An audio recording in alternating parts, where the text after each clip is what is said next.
Faire sa liste de vœux peut être un sacré défi pour les étudiants. Ça peut être très flou pour la plupart des gens qui sont en prépa ou même qui sont au lycée sur Parcoursup par exemple.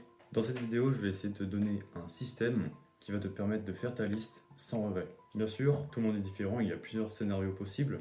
Je pense par exemple à des gens qui ont réussi leurs écrits, des gens qui n'ont pas réussi leurs écrits, il y a des gens qui ont des écoles bien précises en tête, d'autres qui n'ont pas d'école forcément en tête. Je veux faire en sorte que ce système s'applique à toutes les personnes. Comment fonctionne la liste de vœux SEI? Je pense que c'est le point principal. Donc sur SEI, après avoir passé tes écrits, tu vas avoir accès à ta liste de vœux. Dans cette liste de vœux, tu pourras mettre autant de vœux que tu le souhaites. Donc ces vœux seront rangés par ordre de préférence. Le premier vœu étant le vœu prioritaire et le deuxième qui vient juste en dessous en termes de priorité. Donc tu as mis le vœu 1, 2, 3, 4, 5, etc. Moi j'avais mis par exemple 15 vœux pour être sûr, mais je pense que ça n'est pas forcément nécessaire d'aller jusque là, tu peux t'arrêter par exemple à 10, 12. Le jour des résultats, disons que tu es pris à ton vœu numéro 4. Ça veut dire que tu n'es pas pris à ton vœu numéro 3, 2, 1, que tu vas devoir attendre pour être pris à cela. Et ça veut aussi dire que tu n'as plus accès à tous ceux qui sont en dessous. Ça veut dire que si tu es pris à ton vœu numéro 4, les vœux numéro 5, 6, 7, etc. ne t'en sont plus disponibles, tu ne peux plus aller dans ces écoles. Mon but c'est donc avec cette vidéo de t'éviter le pire scénario possible qui est de choisir la mauvaise école en ordre de préférence. Donc ça veut dire que, imaginons que tu es pris au vœu 4, tu n'as pas été pris au vœu 1, 2, 3, que tu es plus trop loin sur la liste d'attente, et que en fait tu préfères aller au vœu 5 qui t'est plus disponible.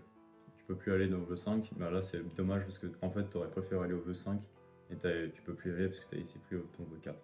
Mon but avec cette liste, c'est de ne pas avoir de regrets là-dessus et d'aller dans vraiment la meilleure école possible. Pour éviter tout cela, bien sûr, tu dois faire tes recherches, ça demande un peu de travail et tu dois savoir qu'est-ce que tu veux toi-même. Je te conseille de faire ce travail pendant les temps de pause, donc les vacances par exemple, et même après les écrits ou après les oraux, où tu auras plus de temps. Bien sûr, c'est un travail qui se fait en amont des écrits, parce qu'il faut y réfléchir, etc.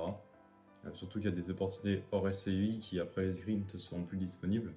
Donc il faut le faire un peu en amont, mais te stresse pas pour ça. Si tu vises pas autre chose que SCI, tu peux attendre même les oraux pour faire ta liste de vœux si tu veux. Le premier truc, c'est de participer le plus possible aux événements proposés par ton école. Je parle par exemple du forum des grandes écoles qui est proposé par, je pense, la plupart des prépas. Donc c'est ce fameux forum où tous les élèves qui ont intégré l'école l'année dernière, donc ils sont tous en première année, présentent leur école, donc ils en parlent, des assos, etc.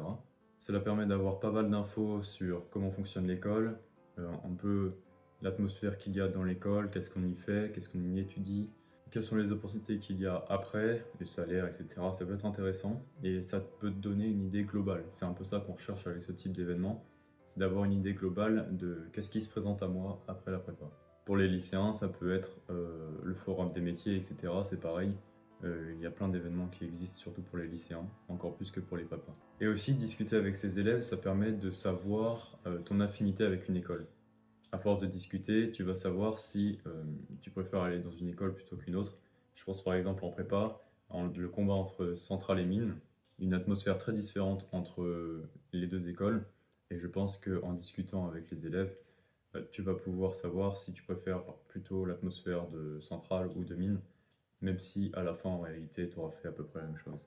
Une fois que tu as fait cette vision globale en discutant avec d'autres, il va falloir que tu sois un peu plus précis et avoir toute la liste des écoles qui te sont disponibles, des formations qui te seront disponibles après ton cursus. Donc je vais prendre l'exemple des prépas. Je pense que à ce niveau-là, pour les lycéens, ça va être plus compliqué, surtout pour ceux qui ont pris des spécialités scientifiques et qui, après le bac, ont une vaste horizon de possibilités. C'est vraiment énorme et là, c'est plus compliqué de faire une liste exhaustive des opportunités qu'ils ont. Mais si tu es en MP, PC, Psy, PT, les banques principales sont XENS, Mines, Centrale et CCINP. Donc en fait, il n'y en a que 4. Il y a bien sûr d'autres écoles qui ne font pas partie de ces groupes, mais qui quand même prennent sur les écrits de ce groupe et les résultats au concours de ce groupe. Donc je pense par exemple à l'INSA, qui ne fait pas partie du groupe CCINP, mais qui prend les résultats des concours CCINP pour recruter leurs élèves. Et c'est pareil pour Arts et Métiers avec Centrale. Parmi ces concours, il y a plusieurs écoles. À chaque fois que tu vas passer un concours, tu vas prétendre à plusieurs écoles XENS, il y a environ une dizaine d'écoles, je crois, je ne sais pas exactement. Pour le concours central, il y a 15 écoles. Pour le concours Mines-Pont, il y en a 10. Et pour le concours Mines Télécom, 19. CCNP, attention, il y en a 70, c'est assez énorme. Et ce CNP, sur le coup, j'en connais pas énormément. Tu trouveras ensuite les liens en description de tous ces concours avec la présentation de toutes les écoles et une liste auxquelles écoles tu peux prétendre avec ces concours. Il y aura les liens des 5 concours en description. Donc maintenant on a une étape où on a une vision globale et on a aussi une liste à peu près exhaustive des opportunités qu'on a. Maintenant il va falloir trier et trier fortement. Donc on parle de ton avenir, c'est quand même pas rien et il faut prendre du temps, même si je sais que la prépa demande énormément de temps. Tu dois faire tes recherches en parallèle de tes cours et c'est pour ça que j'ai dit de le faire pendant les vacances ou après les écrits. Mais maintenant, comment faire ces recherches, c'est assez simple. Donc commence par penser à tout ce que tu ne veux pas faire. C'est vraiment là que tu vas gagner du temps. Il faut éliminer toutes les voies qui ne t'intéressent pas. Le but, c'est vraiment de trier et d'avoir un maximum de clarité sur qu'est-ce qui t'est disponible.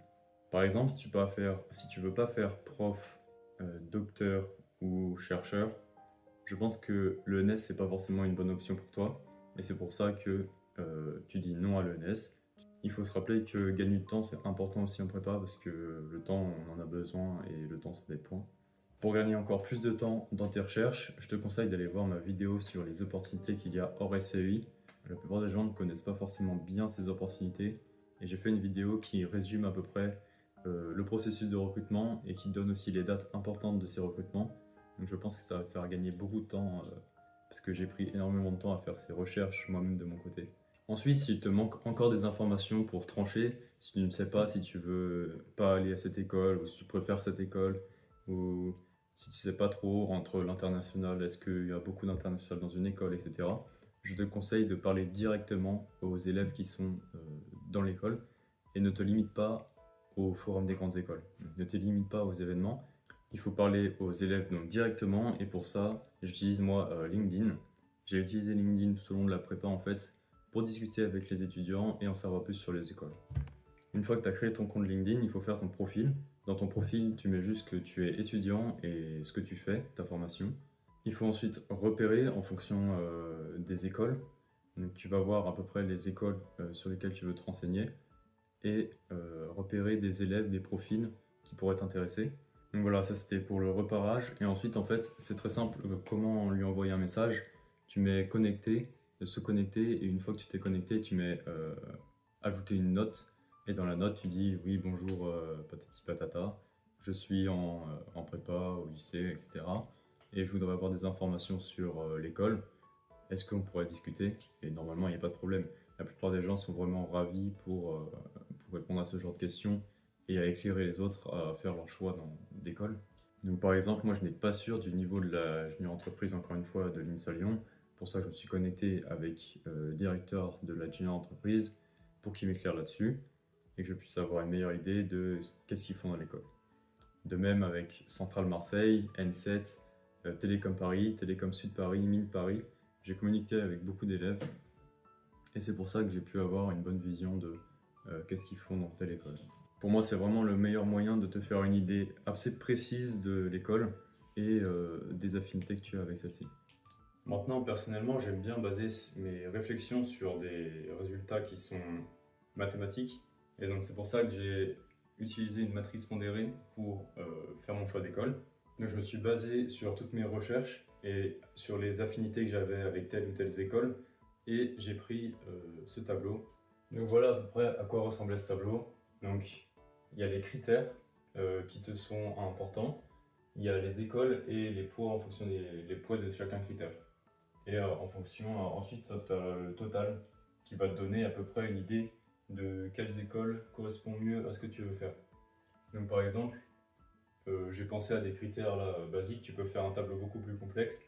Là j'ai pris le prestige, parce que je sais qu'en prépa, le prestige d'une école c'est très important. J'ai pris l'international aussi, parce que c'est les écoles d'ingénieurs aujourd'hui s'ouvrent de plus en plus à l'international, et c'est un critère qui est important. J'ai pris les associations et le niveau académique. Ensuite, une fois que tu as fait ça, tu fais ton total. Donc à partir de tes recherches et de ce que tu penses de chaque école, si tu t'es bien renseigné, normalement, pour chacun des critères, tu auras une idée. Même tu peux te renseigner sur d'autres classements, par exemple le classement étudiant, classement d'or, etc. Au niveau du prestige, disons que l'école 1 c'est X, le prestige ça va être 5, tout simplement. Et international, bon, je ne connais pas beaucoup les choses sur l'X, j'ai pas vraiment regardé, mais 5, 4, association, je sais pas trop, disons 3, et académique, bah, c'est 5. Et ensuite, tu fais le poids fois le critère, et tu fais la somme de tout ça. Donc ici, ça fait Approximately 10 hours later. 68. Donc voilà, disons que l'école 1 score à 68, et ensuite tu fais école 2, école 3, école 4, et ensuite tu auras ta liste de préférence avec, en fonction de, bah, disons que 68 c'est un très bon score quand même, et imaginons que la 2 elle est à 62, et bah, peut-être que ça va être en vœu A, ça en vœu 1, ça en vœu 2, ça en vœu 3, ça en vœu 4, et comme ça tu as à peu près une ordre d'idée de à quoi va ressembler ta liste. Donc une fois que tu as cette idée à partir de ta liste, et que tu as ta liste de vœux qui est déjà bien définie, tu vas remarquer qu'il y a certains résultats qui vont pas te plaire. Tu vas dire, ah non, mais cette école, j'ai quand même plus d'affinité avec cette école que celle-ci. Ben, c'est pas grave, cette liste que tu fais avec ton tableau, c'est pas une liste définitive, c'est une liste que tu fais pour avoir une idée de à quoi va ressembler ta liste, et après tu ajustes. Une autre méthode qui est très simple aussi, c'est de prendre disons 10, les 10 écoles qui ont top scoré ici. Donc, tu prends les 10 meilleures écoles ici. Imaginons que j'ai ces 10 écoles, à laquelle je vais en priorité, dans laquelle je vais. Et disons que c'est l'école 4, donc tu mets l'école 4 en 1. Et ensuite, il te reste 9 écoles à classer. Et tu oublies l'école 4, tu dis l'école 4 ce n'est plus une possibilité. Tu prends ces 9 dernières écoles que tu dois classer. Si je dois le mettre en vœu 1, où c'est que je vais en priorité? Et disons que c'est l'école 5, du coup ça fait 4, 5, etc. jusqu'à ce qu'il n'y ait plus d'écoles dans la liste. Donc ça c'est un moyen très simple aussi de faire sa liste, mais qui selon moi est un peu moins mathématique. Ça permet vraiment d'avoir une bonne idée de où c'est que tu peux aller, et ensuite tu peux affiner avec ce que je viens de te dire. Encore une fois, l'intuition c'est important. Par exemple, moi j'avais un doute entre l'INSA Lyon Info et NCMag. Je savais pas trop quoi mettre en premier, et pour finir, l'ENSIMAG avec le tableau scorait plus haut, donc il était à mon vœu 9 ou 10, je sais plus trop, et l'INSA était juste en dessous. Mon problème c'est que je préférais aller à l'INSA plutôt qu'aller à l'INSIMAG, que niveau recrutement après la formation d'ingénieur, l'INSA c'était quand même mieux classé, en tout cas dans ma région, que l'ENSIMAG.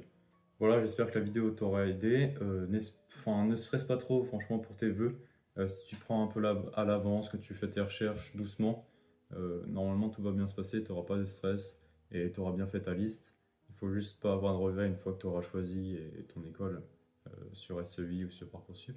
Encore une fois, jette un œil à ma vidéo sur les opportunités qu'il y a hors SEI, ça va te faire gagner un temps fou, parce que c'est vraiment du temps que j'ai perdu à chercher en décembre, janvier, février, du temps que j'ai perdu à rechercher toutes ces opportunités possibles. Travaille bien et à une prochaine vidéo.